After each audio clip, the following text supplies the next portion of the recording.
Hello সবাইকে, welcome to my page তুলিস creation. আজকে কোনো ক্রিয়েটিভিটি না, আজকে তোমাদের সাথে শেয়ার করব শান্তিনিকেতন হপিং উইথ ফ্যামিলি।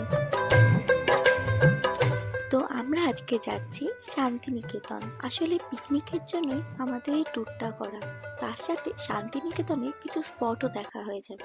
চলো লেটস গো। একটা জিনিস খেয়াল করে দেখবে, আশেপাশে পুরোটাই কিন্তু গ্রাম্য পরিবেশ। আশেপাশে প্রচুরই ধান ক্ষেতের জমি ছিল, সাথে কিছু পাকা কাঁচা বাড়িও ছিল। বাড়ি থেকে বেরিয়েছিলাম প্রায় 7:30, আর এখন বাজে 10:30 মতো।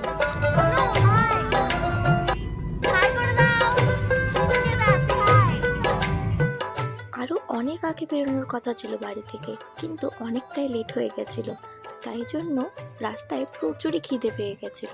দেখো, এটা হলো গৌরাঙ্গ সেতু, আর গৌরাঙ্গ সেতু পার করলেই নবদ্বীপের গেট হয়ে পড়বে।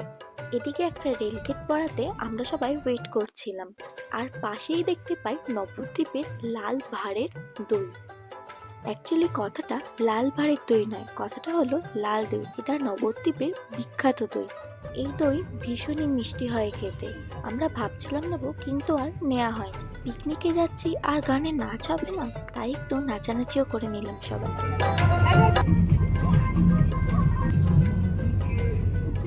আর এদিকে দেখো আমার বোনকে, ও তো সুপার এক্সাইটেড।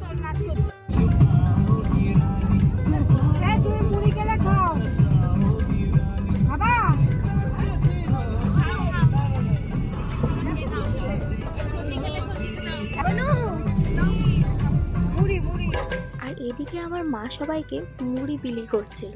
আসলে আমরা কোথাও দাঁড়াতেও পারছিলাম না, কারণ আমাদের ডেস্টিনেশনে খুব তাড়াতাড়ি পৌঁছানোটা দরকার ছিল।